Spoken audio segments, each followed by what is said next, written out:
Okay, so what we have for today is operations of functions, okay? So functions just mean that instead of y's, we have like f of x, g of x, we could have h of x, you can have any function of x. And all this x is right here is telling us that in the other part of it is there's gonna be an x term. So this is x, that's why this is x right here, okay?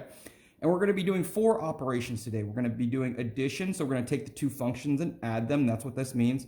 We're going to subtract them. We're going to multiply them, which if you see multiply is this little dot that we're used to, this little closed dot. Then we have a new function called a composition. And that's denoted by this little open circle. It should be like an open circle up here, okay? And I'll explain what that means when we get down to this example. But we're going to do the first 3 first. Now, the other thing that I want us to notice is this x right here. Again, this x is the same as this x, and all that means is there's going to be x's in our final expression, okay? So I don't want you multiplying by x. This is just saying we're going to have x's in our answers. So you can almost ignore it, but just know that this x means that there's going to be x's in our answer, okay? So first thing we're going to do is we're going to do f plus g of x. So f plus g. So all you're going to do is take the f equation, and you're going to write it down, x squared plus 3x minus 4. Remember, put parentheses whenever we plug stuff in. Then you're going to go plus sign, and then the g. So 3x minus 2, and put parentheses. Now, I see a plus sign with parentheses. I can just ignore the parentheses. I'm going to rewrite this without. There's nothing to do. And then all I'm going to do now is combine like terms. So is there anybody for this x squared to play with? Nope. So I'm just going to bring him down. That becomes x squared. I have a plus 3x and a plus 3x. Those are the same, so I can go ahead and combine those. Plus 6x. Remember, when we add or subtract, the variable stays the same. You're not going to mess with that, okay? And then minus 4 and minus 2, that's going to give me a minus 6. And that's all I'm looking for right there, okay? Now we're going to do f minus g of x. So it's the same thing. I'm going to take my f, and now I'm going to minus my g. So it's going to be x squared plus 3x minus 4. Put this in parentheses, minus, and then 3x minus 2 parentheses.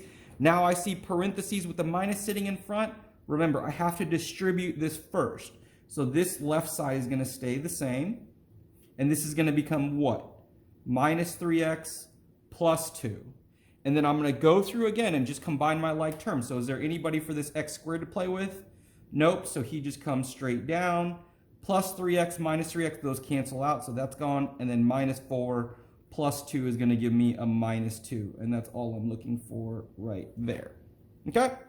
Now we're going to multiply. So whenever we multiply, what I want us to do is put this in parentheses. So x squared plus 3x minus 4. Another parentheses, 3x minus 2. And all you're going to do is multiply. So I'm going to take this first term and do what with it? Distribute it to the everything else in this other parentheses. So it's going to go like that. Okay? So x squared times 3x1. So 3 times, remember, imaginary 1 right here. 3 times 1 gives me 3. And then x2, x1, when you multiply, what do you do with the exponents? You just add them. Okay? Now this has to go with this term. So 1 times negative 2 is going to give me negative 2. And then there's an x squared. 3 times, now we're going to do the second term. So I'm going to go ahead and distribute this. I don't have enough room to draw my arrows. So 3 times 3 gives me a positive 9, and x1 gives me x2. And then 3 times negative 2 gives me a negative 6, and then there's an x1 there. And now the last term, same thing, distribute. So negative 4 times 3 gives me a negative 12, and there's an x. And then negative 4, negative 2 is going to give me positive 8. And then you're just going to combine my like terms. So is there any other x3s here for this guy to play with? Nope. So he just comes down. This is a negative 2x squared. I see another x squared here. I'm going to combine those two. Negative 2 plus 9 is going to give me a positive 7. And then the variable stays the same. It stays x squared. Negative 6, negative 12. They both have x's. So that's going to give me negative 18x. And then this plus 8 has nobody to play with. So he just comes straight down. Okay? And that's what we're looking for there. Okay.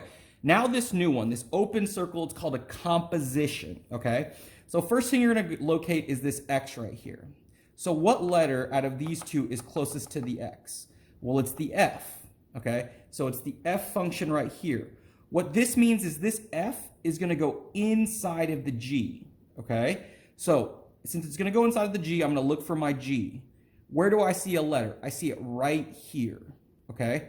What's going to happen is this. We're going to take this letter out and we're going to replace it with this whole thing right here. So this whole equation for f is going to go inside that x. And wherever you see an x, if you see more than one x, it's going to go in more than one time. But in this case, we only have one x. So what I'm going to do is I'm going to start writing this g, this little part right here. Whenever I see an x, I'm going to stop. So I'm going to write the 3. I'm going to stop writing because I see an x, and I'm going to put parentheses.